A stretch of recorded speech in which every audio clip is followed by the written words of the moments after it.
Selamat datang kembali di channel Ngaos Jawa, tempat di mana kita mengupas tuntas rahasia-rahasia Jawa kuno yang penuh misteri, spiritualitas, dan kearifan tak lekang oleh zaman. Assalamualaikum warahmatullahi wabarakatuh. Salam budaya untuk kita semua para pecinta kearifan lokal Nusantara.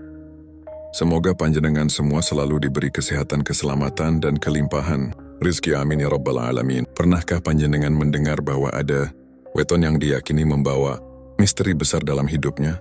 Weton ini bagaikan bayangan yang menuntun langkah, kadang membawa rezeki berlimpah, kadang pula menghadirkan cobaan berat. Namun di balik semua itu, asmara orang berweton ini seringkali penuh kejutan, sulit ditebak, dan menyimpan rahasia gaib. Inilah kisah weton pahing, takdir yang selalu menjadi perbincangan di kalangan orang tua zaman dahulu. Sejak dahulu kala, masyarakat Jawa percaya bahwa hari lahir seseorang bukanlah sekadar tanggal biasa. Ada hitungan, ada makna, ada getaran yang dipercaya menjadi peta perjalanan hidupnya. Salah satu weton yang sering disebut-sebut dalam primbon adalah pahing. Orang tua Jawa mengatakan sing lair dina pahing iku tanggane ratu, nanging uripe ora gampang. Artinya, mereka yang lahir di hari pahing dekat dengan aura kepemimpinan, namun jalan hidupnya penuh lika-liku. Kisah tentang weton pahing ini bukan sekadar catatan angka, melainkan cerita rakyat yang turun-temurun. Ada misteri rezeki yang tak pernah habis dibicarakan, ada kisah asmara yang berliku seperti alur sungai, dan ada pula tanda-tanda gaib yang membuat banyak orang penasaran. Dalam kisah kali ini, mari kita telusuri 6 bab penuh makna. Perjalanan hidup orang pahing, rezekinya yang misterius, asmara yang tak mudah ditebak, hingga rahasia gaib yang menyertai setiap langkahnya.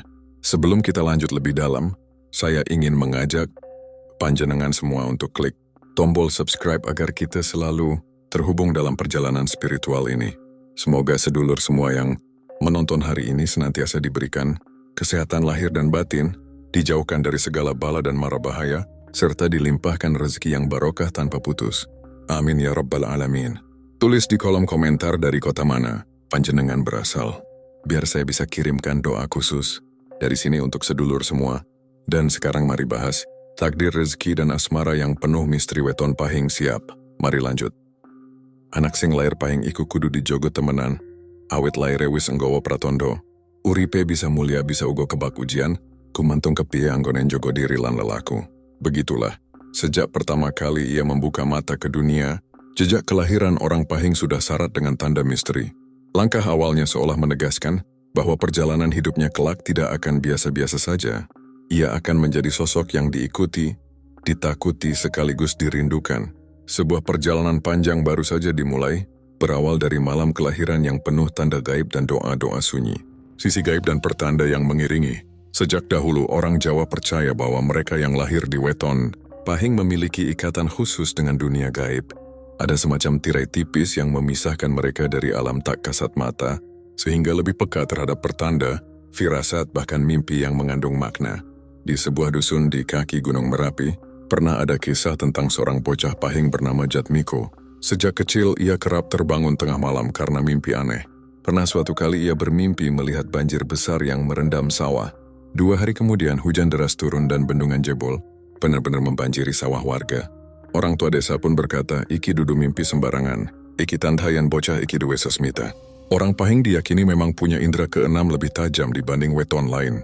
Mereka sering bisa merasakan kehadiran sesuatu meski tak terlihat. Ada yang merinding saat melewati tempat tertentu, ada yang tiba-tiba melihat kilatan cahaya di malam hari, bahkan ada pula yang mampu membaca gelagat seseorang hanya dari sorot mata.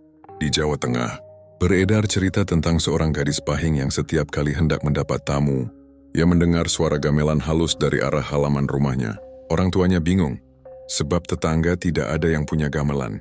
Namun benar saja, tak lama kemudian selalu datang seseorang, entah saudara jauh atau tamu asing, hingga akhirnya mereka yakin bahwa suara gamelan itu adalah pertanda gaib yang hanya bisa ditangkap oleh sang gadis. Kedekatan orang pahing dengan dunia gaib juga membuat mereka sering diberi tanda sebelum datangnya rezeki atau musibah. Ada yang tiba-tiba bermimpi diberi uang emas oleh seorang tua berjubah putih, dan esok harinya benar-benar mendapat keuntungan besar dari usaha. Ada pula yang bermimpi gigi tanggal, lalu tidak lama kemudian kehilangan orang terdekat. Pertanda-pertanda ini dianggap sebagai cara alam memberi kabar. Namun sisi gaib ini juga membawa beban. Banyak orang pahing yang mengaku lebih mudah diganggu makhluk halus, terutama saat kecil. Pernah ada cerita seorang anak pahing yang sering sakit tanpa sebab, menangis di malam hari dan hanya tenang setelah dibacakan doa-doa atau diberi sesaji kecil di halaman rumah. Orang tua bijak menyebutnya sebagai tumbal.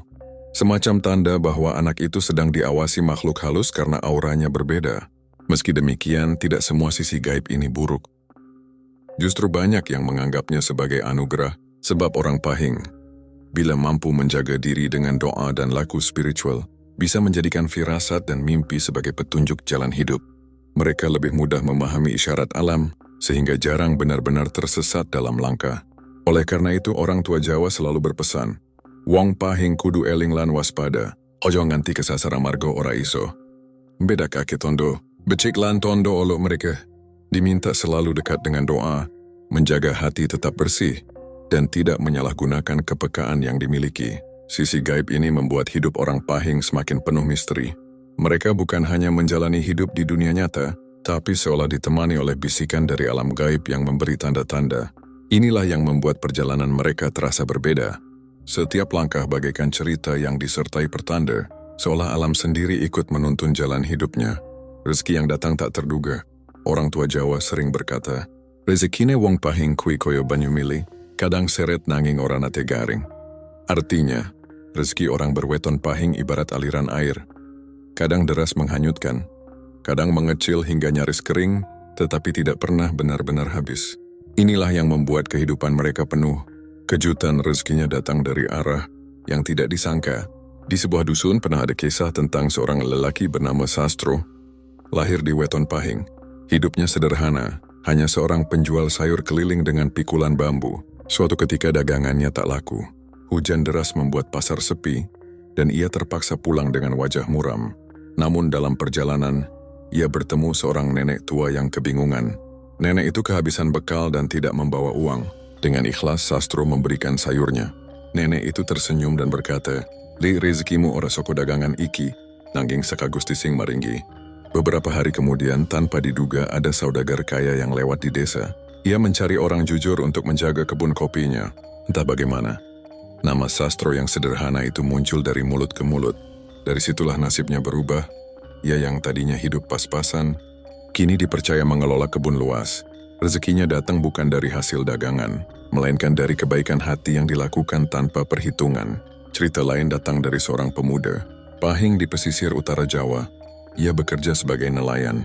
Anehnya, setiap kali ia gagal mendapat ikan, esok harinya selalu ada berkah lain. Pernah perahunya bocor dan ia tak bisa melaut. Namun keesokan paginya ombak membawa ikan-ikan terdampar di pantai. Penduduk desa pun heran. Bagaimana bisa rezeki seolah mengikuti langkahnya? Inilah ciri khas rezeki orang pahing. Tidak bisa ditebak. Ada masanya mereka jatuh bangkrut, kehilangan harta, bahkan hidup dalam kesulitan. Namun seperti kata pepatah Jawa, "Yan wis wayahe, sego jagung iso dadi sego liwet." Bila sudah waktunya, keadaan buruk bisa berbalik menjadi berkah melimpah. Banyak orang tua percaya. Hal ini terkait dengan watak dasar orang, pahing yang keras kepala namun pantang menyerah. Mereka bisa jatuh 7 kali tetapi akan bangkit 8 kali. Ujian dalam hidup justru menjadi jalan pembuka bagi datangnya rezeki besar. Karena itu, rezeki orang pahing sering dianggap rezeki misterius. Tidak bisa dihitung dengan logika tetapi nyata adanya. Di desa-desa ada semacam keyakinan turun-temurun. Bila ada orang pahing ikut dalam rombongan usaha atau kelompok kerja, biasanya kelompok itu lebih cepat mendapat keuntungan. Bukan karena keahlian semata, melainkan karena aura pembawa rezeki yang diyakini melekat pada weton pahing. Namun, ada pula yang berkata bahwa rezeki itu harus dijaga dengan hati bersih, sebab bila orang pahing terlalu sombong, rezekinya bisa berbalik pergi. Begitulah perjalanan hidup orang pahing dalam urusan rezeki. Penuh pasang surut, kadang membuat gelisah namun selalu ada keajaiban yang menolong. Mereka diajarkan oleh kehidupan bahwa harta sejati bukan hanya uang atau emas, tetapi keyakinan bahwa Gusti Allah tidak pernah menutup pintu bagi mereka. Dan karena itulah, rezeki orang pahing selalu meninggalkan kisah, misteri yang membuat banyak orang kagum sekaligus heran. Asmara yang rumit dan misterius. Asmara orang berweton pahing sering digambarkan seperti alur sungai berliku. Ada saat tenang mengalir lembut, Ada pula saat deras menghantam bebatuan. Tak jarang kisah cinta mereka penuh kejutan yang sulit ditebak.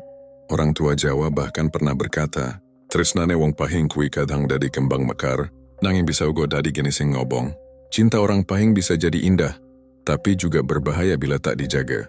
Konon di sebuah desa di Jawa Timur, ada seorang gadis pahing bernama Ratri. Wajahnya ayu, tutur katanya halus dan banyak pemuda jatuh hati padanya. Namun setiap kali ada yang mencoba melamar, selalu saja ada halangan.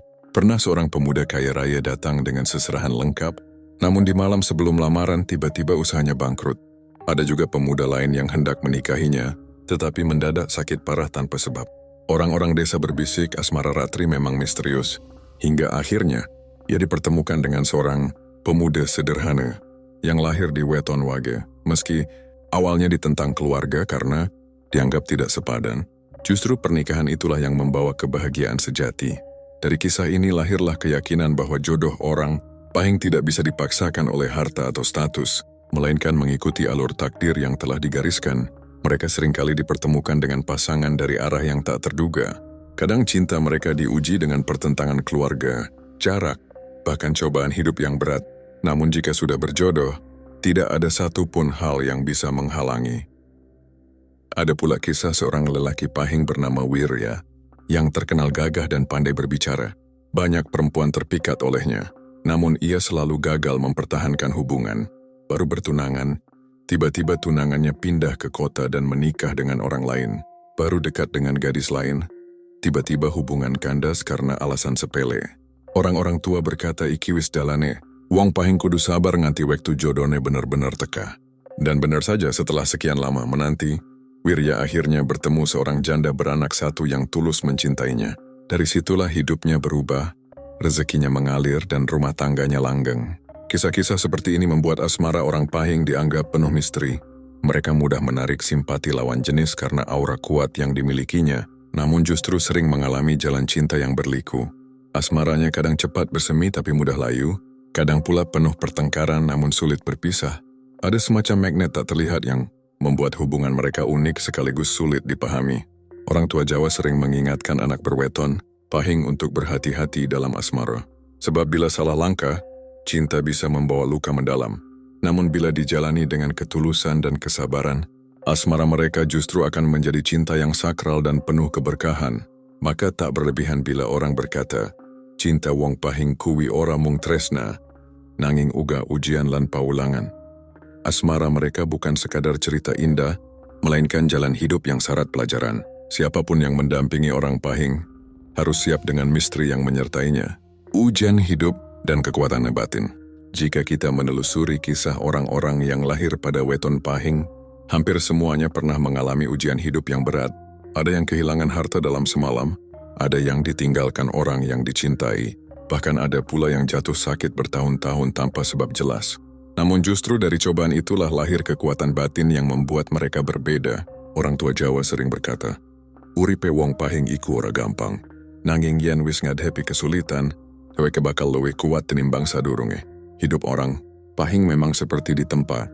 Mereka seakan dipaksa belajar dari kepahitan, agar kelak bisa berdiri tegak di atas kaki sendiri. Pernah ada cerita tentang seorang petani, pahing bernama Karto di pedalaman Jawa Barat. Ia sempat jatuh bangkrut karena panennya gagal total. Digerus hama wereng, sawah yang menjadi sandaran hidupnya hilang tak berbekas. Namun Karto tidak menyerah. Ia menanam sayuran di pekarangan sempit rumahnya, menjualnya dari pintu ke pintu. Perlahan-lahan, usahanya justru berkembang, hingga akhirnya ia menjadi pemasok sayuran ke pasar kota. Dari kegagalan ia menemukan jalan baru. Dari kesulitan lahirlah kekuatan yang tidak dimilikinya sebelumnya.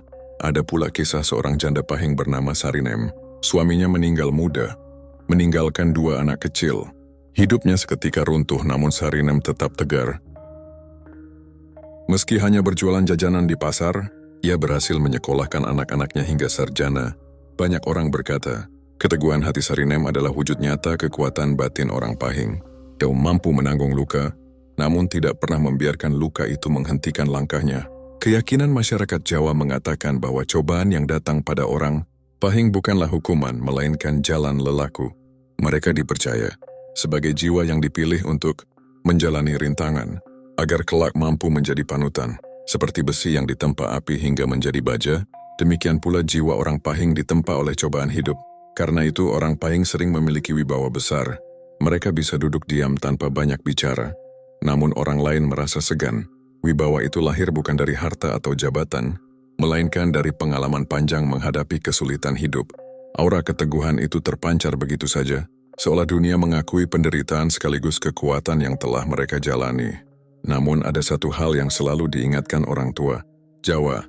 Kekuatan batin orang Pahing harus diarahkan pada kebaikan. Jika mereka terlena pada amarah atau kesombongan, energi besar itu bisa berbalik menghancurkan diri sendiri. Itulah sebabnya doa, tirakat, dan laku spiritual sangat ditekankan bagi mereka yang lahir di weton ini. Maka tidak heran bila banyak tokoh masyarakat, pemimpin desa hingga dukun sepuh lahir di weton Pahing. Mereka telah ditempa oleh ujian, dikuatkan oleh penderitaan, dan akhirnya dianugerahi batin yang kokoh. Hidup mereka mengajarkan bahwa kesulitan bukanlah akhir, melainkan jalan menuju kematangan jiwa. Ujian hidup itulah yang menjadikan orang Pahing berbeda. Mereka bukan manusia yang tumbuh dalam kemewahan, tetapi jiwa yang lahir dari perjuangan, dari air mata, dari luka, dari keringat. Mereka menemukan kekuatan yang tidak bisa direbut oleh siapapun, takdir kepemimpinan dan pengaruh besar. Orang Jawa meyakini bahwa mereka yang lahir pada weton, Pahing membawa pancar kepemimpinan. Sejak kecil biasanya sudah tampak berbeda. Saat bermain dengan teman sebaya, tanpa diminta mereka kerap menjadi penentu aturan permainan. Dalam pergaulan, meski tak selalu pintar bicara, kata-katanya sering didengar dan dihormati. Aura ini dipercaya berasal dari weton kelahirannya, yang memang memiliki daya pengaruh kuat. Ada sebuah kisah dari desa di Jawa Tengah tentang seorang anak Pahing bernama Sukemi. Sejak muda ia bukanlah anak yang pandai di sekolah. Namun setiap kali ada masalah di kelompok belajarnya, teman-temannya justru meminta pendapat Sukemi. Anehnya, saran-sarannya sederhana namun selalu tepat sasaran. Setelah dewasa, ia dipercaya menjadi kepala dusun meski awalnya banyak yang meragukan. Di bawah kepemimpinannya, desa itu justru maju pesat.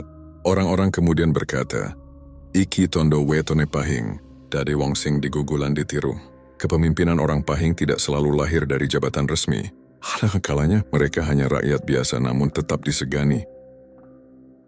Di pasar, seorang pedagang Pahing bisa menjadi penengah ketika ada pertengkaran antar pedagang. Di sawah, seorang buruh tani Pahing bisa menjadi rujukan ketika ada perbedaan pendapat soal pengairan. Kehadiran mereka seolah membawa keseimbangan, membuat orang lain merasa aman ketika berada di sekitarnya. Selain itu, orang Pahing dikenal punya kemampuan membaca tanda atau tanggap ingsasmita. Kemampuan inilah yang membuat mereka bisa mengambil keputusan tepat dalam situasi sulit. Banyak pemimpin berweton Pahing diyakini memiliki firasat tajam sebelum mengambil langkah besar. Bahkan dalam cerita rakyat ada tokoh Pahing yang bermimpi bertemu leluhur sebelum memimpin perang desa melawan perampok. Dan benar saja ia menang tanpa banyak korban. Namun takdir kepemimpinan ini juga membawa beban berat. Orang Pahing sering merasa kesepian di puncak tanggung jawab. Meski dikelilingi banyak orang, keputusan akhir sering harus ditanggung sendiri. Ada pula cerita tentang seorang lurah berweton Pahing yang dihormati seluruh warga, tetapi di rumah ia sering termenung sendirian. Istrinya pernah berkata, "Senajan ake sing nurut, tangking atene kerep koyo wong dewekan." Inilah sisi lain dari kepemimpinan orang Pahing. Disegani, namun kadang harus rela memikul beban sendirian. Orang tua Jawa selalu mengingatkan bila orang Pahing tidak mampu mengendalikan ego, kepemimpinannya bisa berubah menjadi kesewenang-wenangan. Sebab aura besar yang mereka miliki bisa menjelma menjadi bayangan menakutkan bagi orang lain. Karena itu, doa dan pengendalian diri menjadi kunci agar kepemimpinan orang Pahing benar-benar membawa berkah, bukan bencana. Takdir kepemimpinan ini membuat perjalanan hidup orang Pahing jarang sepi. Mereka selalu punya pengaruh entah di keluarga, masyarakat, atau tempat kerja. Meski berusaha hidup sederhana, aura mereka tetap menyala. Seolah-olah dunia memang menyiapkan mereka bukan untuk jadi pengikut, melainkan penentu arah. Maka benar adanya pepatah Jawa yang mengatakan, "Wong lair Pahing ikut tanggane ratu." Mereka bukan raja, namun selalu berada dekat dengan lingkaran kekuasaan dan kepemimpinan. Dan di balik semua itu, hidup mereka tetap dipenuhi misteri. Rezeki yang naik turun, asmara yang berliku, pertanda gaib yang menyertai, hingga takdir besar yang menempatkan mereka sebagai pribadi berpengaruh. Sahabat semua, setelah kita menyusuri jejak panjang tentang weton Pahing dengan segala kisah, simbol dan makna gaib yang terkandung di dalamnya, kita sampai pada sebuah simpul yang tak bisa dilepaskan.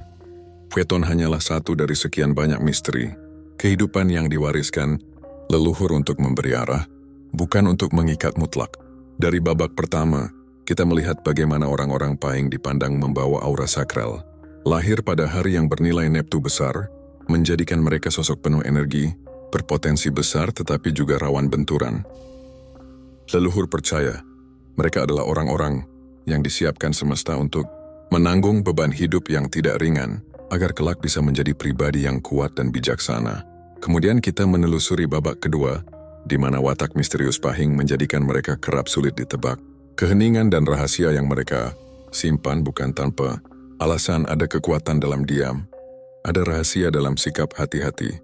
Inilah yang membuat mereka mampu bertahan di tengah badai, sekaligus sering membuat orang di sekeliling merasa penasaran. Di babak ketiga kita melihat bagaimana rezeki orang Pahing bagaikan arus sungai yang deras namun berkelok. Ada masa melimpah ruah, ada pula masa seret yang seolah menguji kesabaran. Namun satu hal yang jelas, mereka selalu punya jalan keluar. Meski diuji berkali-kali, Pahing tidak mudah tumbang. Mereka bagaikan bambu yang lentur diterpa angin, tetap kokoh meski harus menunduk. Babak keempat membawa kita pada perjalanan asmara Pahing. Mereka memang sulit dibaca, namun ketika hati mereka sudah terpaut, kesetiaan akan menjadi mahkota yang dijaga erat. Dalam cinta, Pahing mampu memberi pengorbanan besar, tetapi sebaliknya jika dikhianati, mereka bisa meninggalkan tanpa menoleh ke belakang lagi. Asmara bagi Pahing adalah perjalanan suci. Ada misteri, ada ujian, ada pengabdian. Di babak kelima, rahasia leluhur menyingkap bahwa weton ini seringkali menjadi perantara antara alam nyata dan alam gaib. Banyak cerita rakyat yang menyebut orang Pahing memiliki pangreksa atau khodam penjaga.